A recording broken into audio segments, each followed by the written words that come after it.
Welcome to Primetime Analysis. I am Victor Onyango.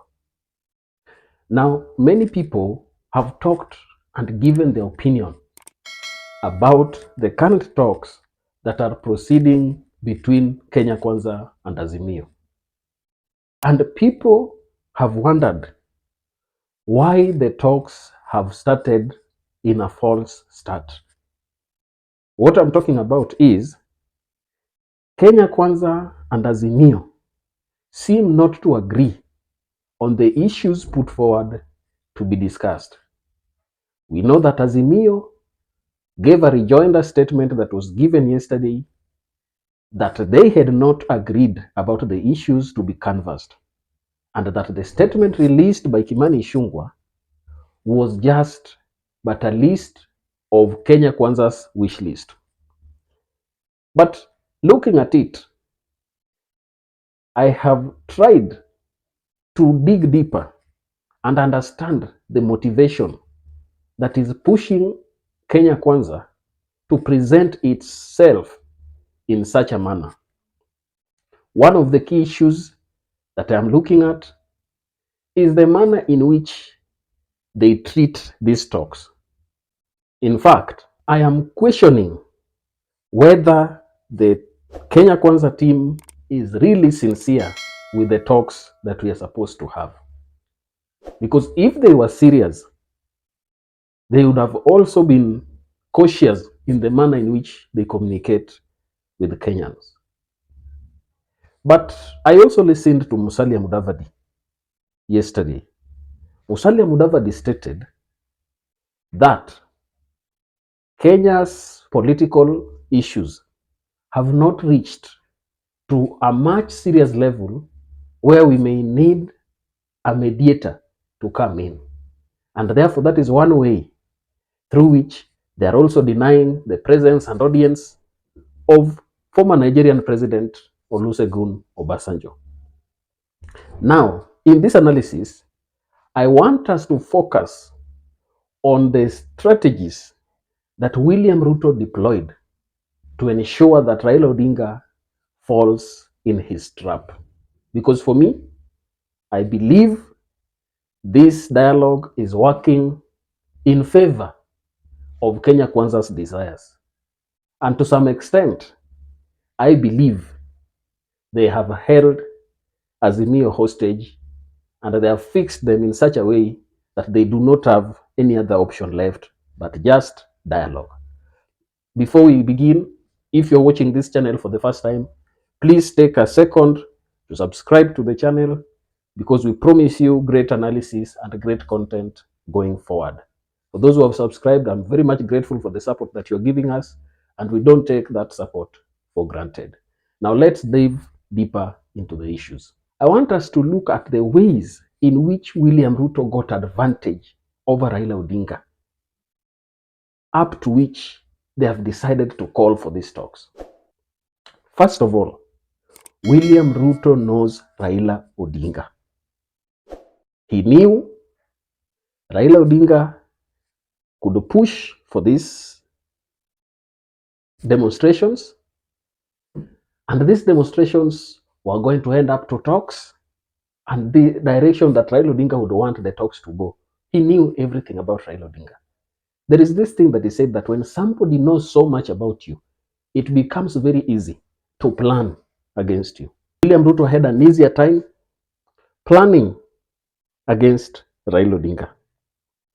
And one thing that happens, a week before, you'd realize that the discussion that populated the public discourse was the question about cost of living. When demonstrations came, William Ruto turned it around. He started by a meeting in State House with the members of parliament and told them, go to your constituencies and decampaign this Azimio team. Going forward, William Ruto himself has planned county and regional meetings, and he has gone to areas he thinks are a little bit easier to address. Like right now, he's just finishing his 5-day tour of the coastal region. And remember, there is no serious project that he is handling in those areas. It's just a point where he wants to get people together, then have a platform to communicate with the people and do politics and the campaign, Raila Odinga and the messaging. If you look at the airwaves right now, there is no clear message that is coming out on the part of Azimio. Azimio is focusing on talks. Kenya Kwanza is focusing on pushing the agenda and convincing Kenyans that they are on the right track. The second strategy that William Ruto has used here is that Raila Odinga failed to reinvent his strategy. He went for the demonstrations, but he did not have a clear plan B that would guide Kenyans into another avenue of getting to agitate against the government. You know one thing, while it is in the interest of Kenya so that we have peaceful resolution of differences, it is in the advantage of Azimio for Kenyans to feel that Kenya Kwanza has failed to deliver on its mandate. And that is why I believe the right strategy that Raila Odinga and his team were supposed to engage in was to also decampaign the William Ruto team. Even as they called off the demonstrations, they were to go ahead with the county by county negotiations and engagements and barazas to ensure that they remain constantly on the mind of Kenyans, reminding them of the failures that the government has been doing. I am of the opinion that Raila Odinga and his team, to remain relevant, because Kenya Kwanza is ruthless. Kenya Kwanza is planning for 2027. Even as they are handling the issues of rebellion from Kenyans, they are there to poison the minds of Kenyans and give them a point in which they believe that Azimio is not an alternative option for them. Just look at the statement released by Kimani Ichung'wah.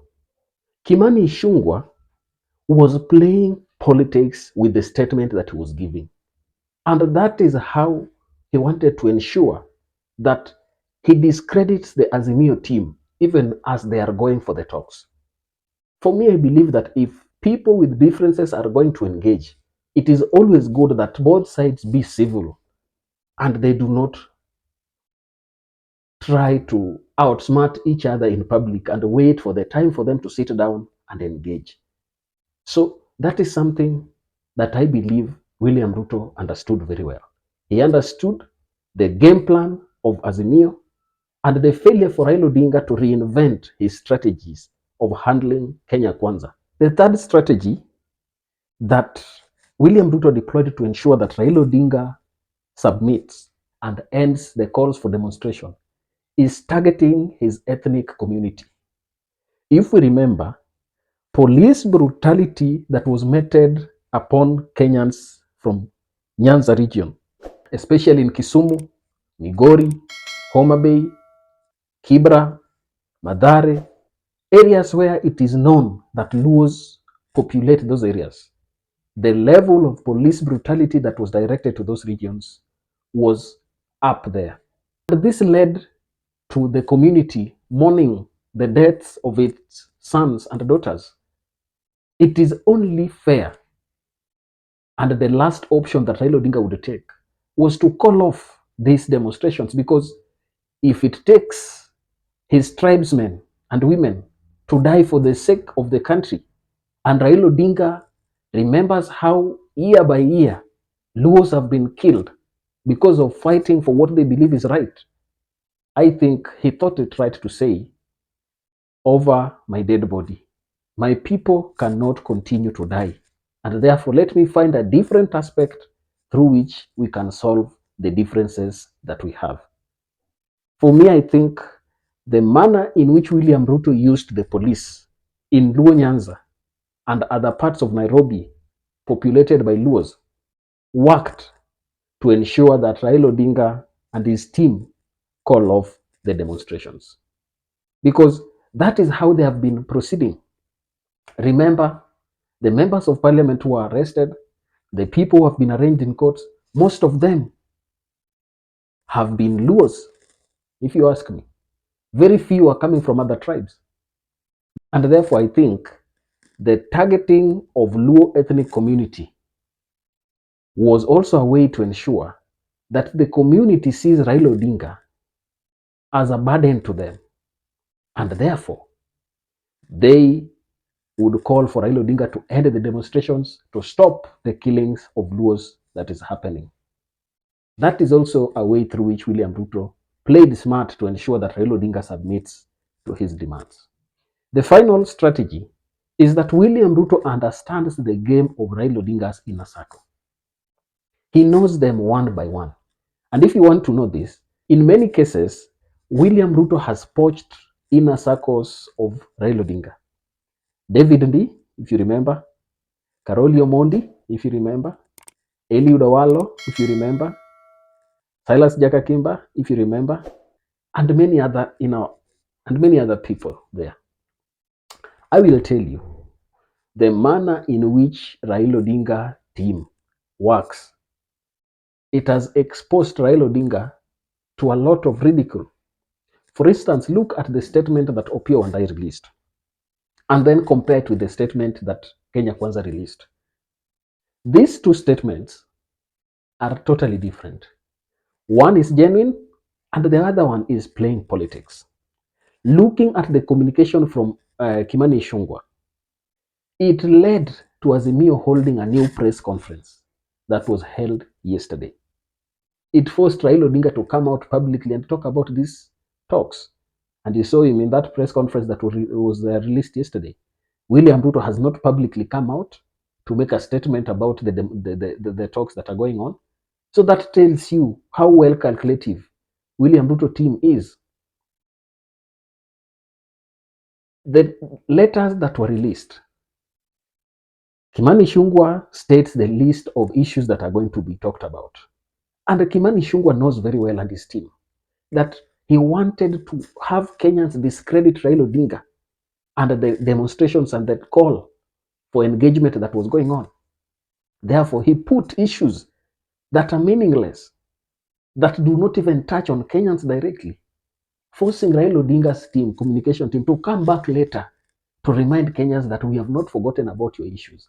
So this, in my thinking, has already tarnished in one way or the other. There are people who have believed that then these demonstrations were not all about us. They were all about Raila Odinga and his team getting positions.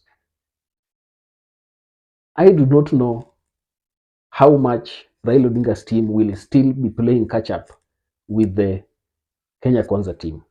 But one thing I must advise Azimio, please, even as we are going on with the talks, do not bury your hands in the sand. Because if you do that, Kenya Kwanza will play you dirty. You have known that Kenya Kwanza is not honest, so don't be 100% honest with them. Right? William Ruto plays street politics. It's not about the truth that you say, and morals are not part of the game. In that regard, even as you have been holding truthful engagements, go to those talks when you're very skeptical and you know the extent through which the other team can go low. You must remain on the ball and find a new strategy of engaging Kenyans continuously. Do not go to arrest, because if you do that, 2027 will reach tomorrow and you will not have been prepared to deal and handle that game effectively. That's my take. I do not know what you think about the topic, but please, if you have any question, if you have any comment, tell us down in the comment section. Thank you very much, and let's meet again in our next analysis. May God bless you. Bye bye.